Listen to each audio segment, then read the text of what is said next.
rising star as well. He has impressed everyone, drawing his coach Mamedov in just 16 moves.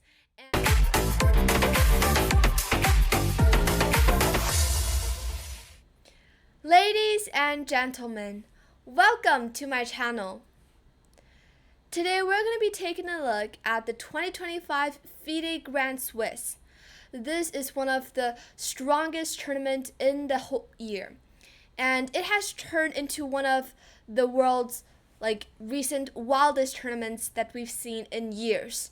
Almost every top player is here, and there are a lot of thrilling games, dramatic and instead of a predictable leaderboard, just by looking at the ratings, instead the event has been full of shocks, upsets, and dramatic twists. Grandmaster Parham Maksudlu is right now in the lead and playing a really nice tournament so far in a great performance, and he is leading alone after a very solid draw against Arjun Eragaisi. But the chasing pack has now come up to 6 players as well, just only half a point behind him. So still it's not that clear, including Anish Giri and Nihal Sarin, who both scored important victories in the very last few rounds.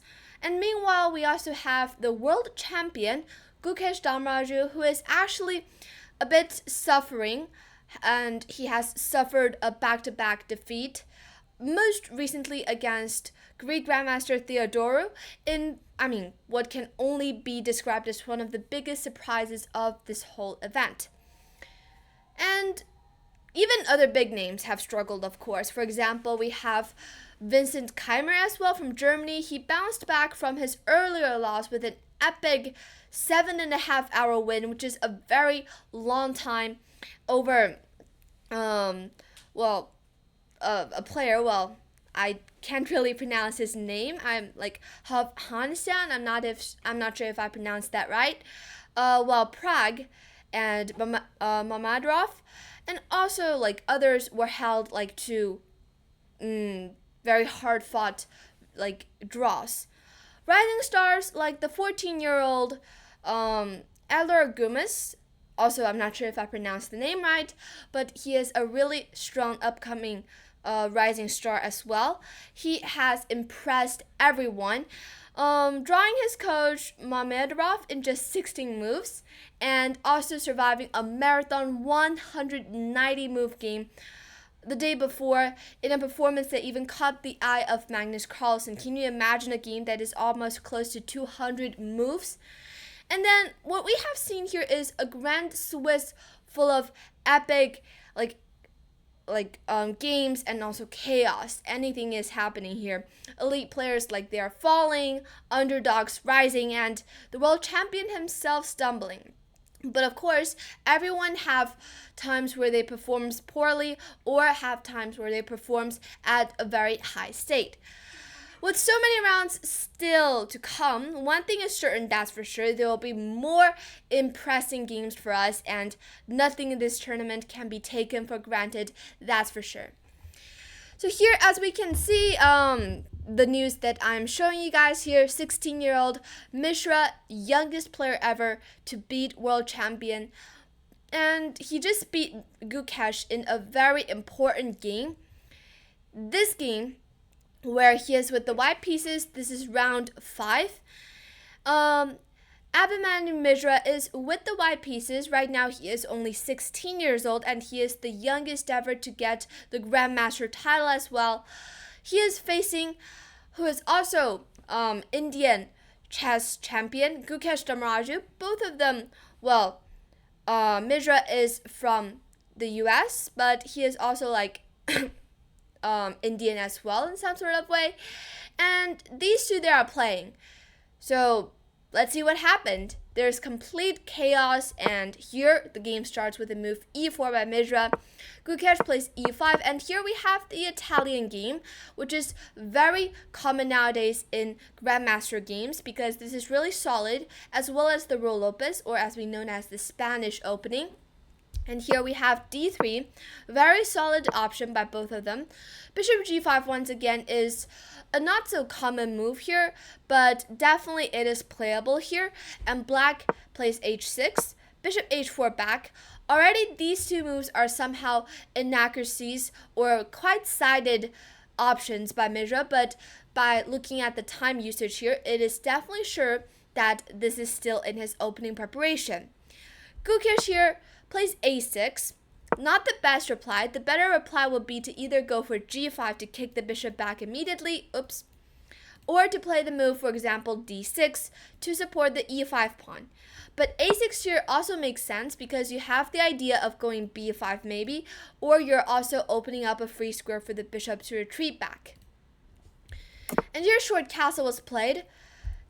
d6, c3, bishop a7 back. It is always quite necessary for you to retreat the bishop back first before white plays b4 or d4, because it is always necessary and it is better for you to retreat it back first instead of giving white a chance to gain a tempo. Here bishop a7, and here Mishra plays knight bd2, finally starting to think. g5 was played here by Gukesh. Gukesh is still blitzing out each move extremely fast. Bishop g3 back, knight h7, and here a 19 minutes think, d4 by Mishra here, but this is definitely the best move here, gaining control of the center. And as for the black pieces, black needs to be really careful here because all of his pawns here have been pushed on the king side, and it's no longer that safe for him to go short castle. But if black wants to go long castle, then he would still need to move two moves to do that, and two moves sometimes can mean a lot of time. And here Mishra with his king already safe on, what just happened? I didn't click anything and this screen just suddenly jumped to the very end. But anyways, here after the move d4, and as I've said, Gukesh needs to be careful due to his king is quite unsafe, and white's king is already safe on the king side, so Mishra starts his attack immediately by opening up the center. Gukesh plays the move h5, threatening to play h4. And here Mishra plays a mistake with the move d takes e5. Clearly, this shows his misunderstanding of the position. And here it is fine for white to actually play this move h4, although this looks really aggressive. But obviously black cannot take, because if you take, then white just takes with the bishop, attacks the queen, gains a very nice diagonal, and this position is already very close to winning for the white pieces. So h4, probably the best approach by black is to play g4 to attack the knight, but the knight can just simply jump back to e1 and reroute to d3 or c2, e3 to these light squares. So for this position, black no longer has enough attack on the king side due to the fact that the pawn structure has been fixed. But instead in the game, Mishra decides to go for a more bold approach and plays this move d takes e5, opening up the center, following his idea.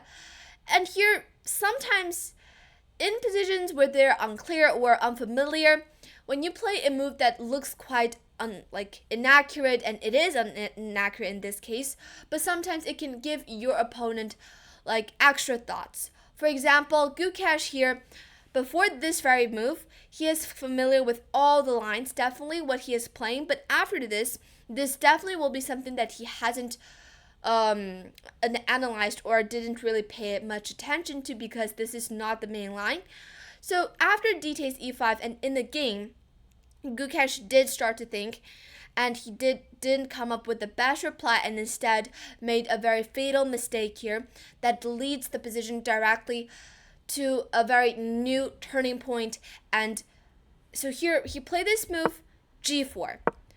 But the best move is just a very slight difference here, just the other pawn next to the g pawn, by playing h4, attacking the bishop. And I think what Gukesh calculated here and somehow made him feel unsure about this move is the fact that here white can actually just, since the bishop is trapped on g3, it cannot go back. Simply white just takes the pawn, takes, and play the move queen h5 here, threatening mate in 1 with queen f7, but also at the same time threatening to take bishop h4.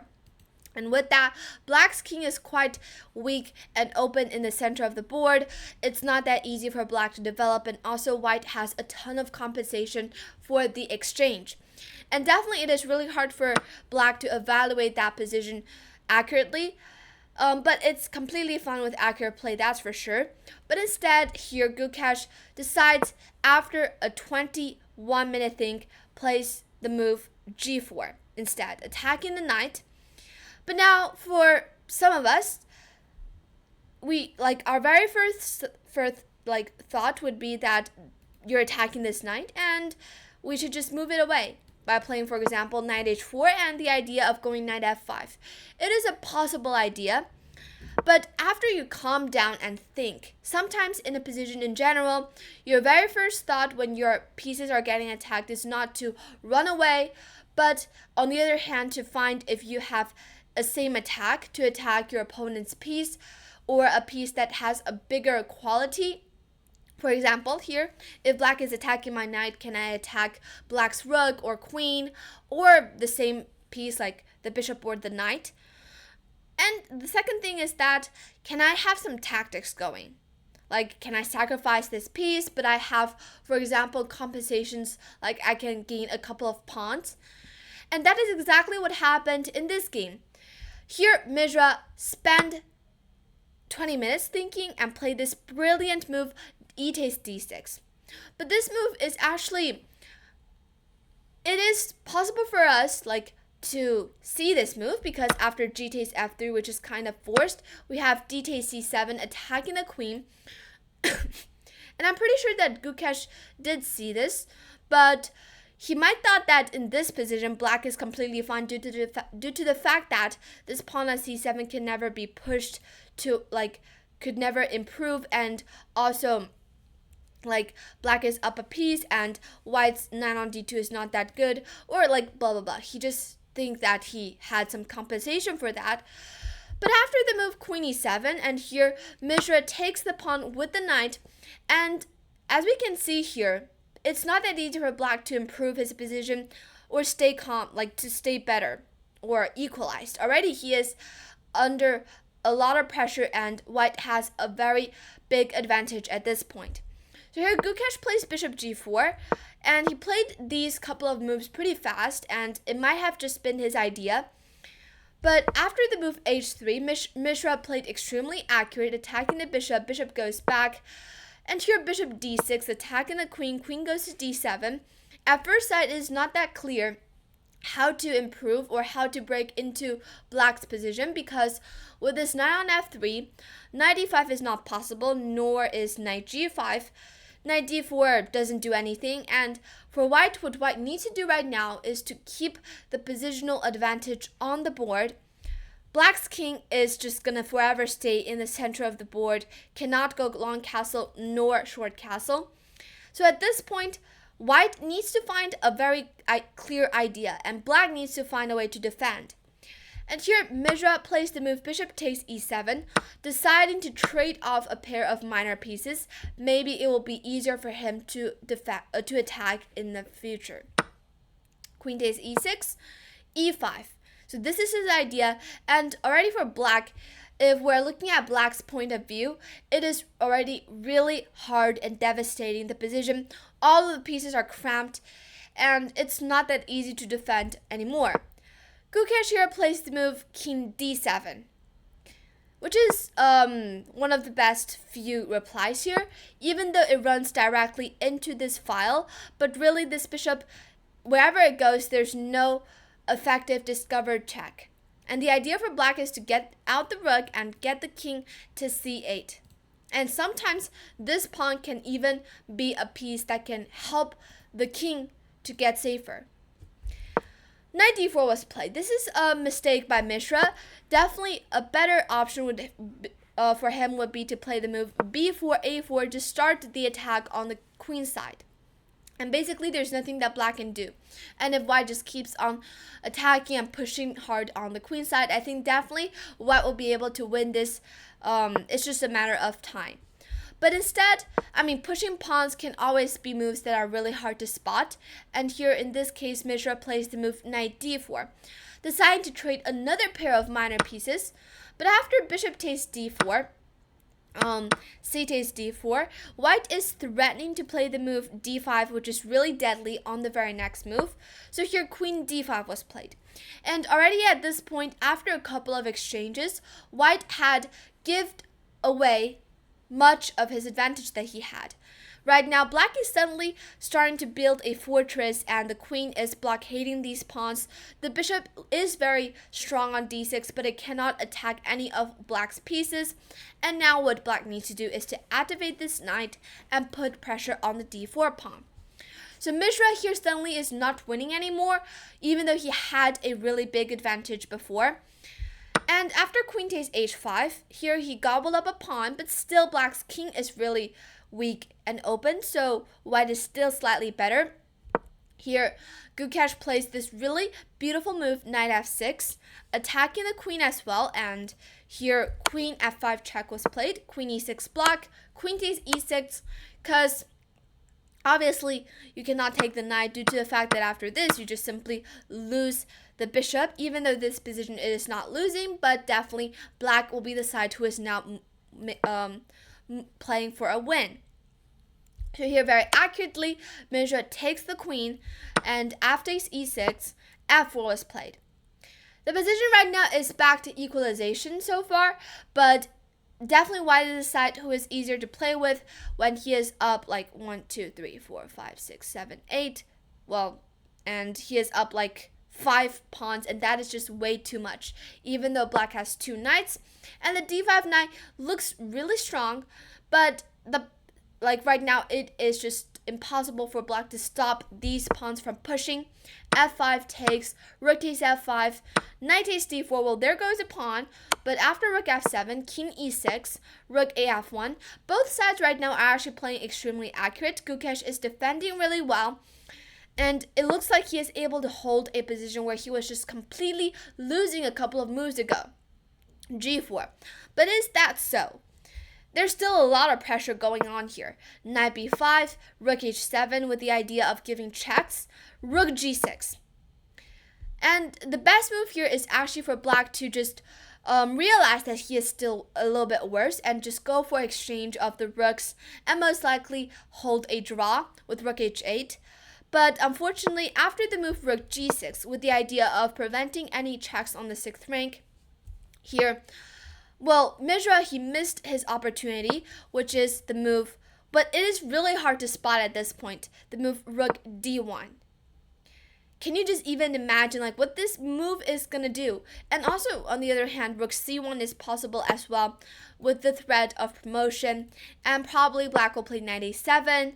But then here, white just starts to gain control of the squares that the knights can jump to. But it is just definitely way too hard to spot. And I think only computers can see that at this point. And also these two, they have time pressure. And instead in the game, Mishra goes for this more normal looking move, rook ff7, with the idea of giving some checks maybe in the future.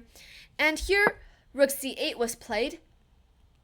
But definitely Gukesh is the side who has more pressure. Rook d7, rook h6, rook g7, rook takes h3. Because obviously if you take here, then black will just simply take your rook. And with a pair of rooks off the board, it will be easier for black to defend at this point. Because if you just keep the rooks on the board, these two rooks, they can coordinate with each other. They can work with each other much more effective than just one rook. Here, rook takes h3, a4, attacking this knight, kicking it away, and it went to d4. But now there's just one less piece attacking the c7 pawn. And now, after this move, bishop c5, attacking this knight, knight e2 was played here. With only 40 seconds left on the clock, Gukesh made a huge blunder. What he should have played instead is to play rook d3 using the rook to defend the knight, because after takes, even though this is still really hard to defend, but after rook f4 check, all black needs to do is to give checks, and it's not that easy for white to proceed. But I guess under time pressure, this position, anything can happen, but white definitely has more chances to win, even though right now it is equalized. But here Gukesh immediately made a blunder, and after 92, sometimes these checks are just simply useless and just helps white to improve his position. Here King F1 was played, but also King F2 is possible, but King F1 is a slightly more accurate move. Knight F4, Bishop D4 defending the pawn, and right now with the idea of Rook D6 mate in 1. Here already it is really hard for black to defend. Rook F3 check, Gukesh is trying, but here the only move by Mishra here is to play the move King E1, which he did found. The other move, King G1, loses on the spot due to the fact that 92, you lose the bishop as well as the game. And King E1 basically forced, and after Knight D3, King goes up, Knight takes E5, there goes a pawn, but it doesn't help because after takes, and now Rook G5, white just simply wins the knight back. Even though this goes into a rook and pawn endgame, but white is up 2 pawns and it is just way too much. Rook B3, Rook D6, King goes up, another check, well, basically adding some time. King goes down, Rook D3, offering a rook trade, but of course your rook's King C2 also wins on the spot. Kicks this rook away, and then the rook goes down with the idea maybe like here, and then just to try to promote or something. But here Rook D3 was also played with very clear calculation. Rook B2, King C1, Rook H2, G5, and then after a couple of checks, the pawns just keep on pushing, and it's unstoppable. This is just like useless try for Gukesh because these pawns are gonna promote, and on the very next move, Rook F8 is coming, and after the move King B3, Gukesh resigned, and with that, Mishra is winning. He won this game against the world champion. He is the youngest player to ever win against the world champion, and what a beautiful game by him. Even though there were some inaccuracies, especially in the opening, and also some missing opportunities, but these mistakes are like very normal moves in our human eyes, and sometimes we cannot compare them to computer moves. But in all, this game was just simply a brilliant game. Gukesh did defend pretty well, but under time pressure still he made blunders, and he is definitely not performing at his best state in this whole tournament. But Mishra right now is playing extremely good in the top 3, and yeah, so we wish him good luck and to keep his performance going. And for Gukesh, he will have a comeback, that's for sure. And also in other games where there are still like a lot of top players, their games are also worth for us to watch and learn. But right now, hope you guys enjoyed my recap of this game as well as this video. Thank you guys for watching, and I'll see you in the next video. Please subscribe. Bye!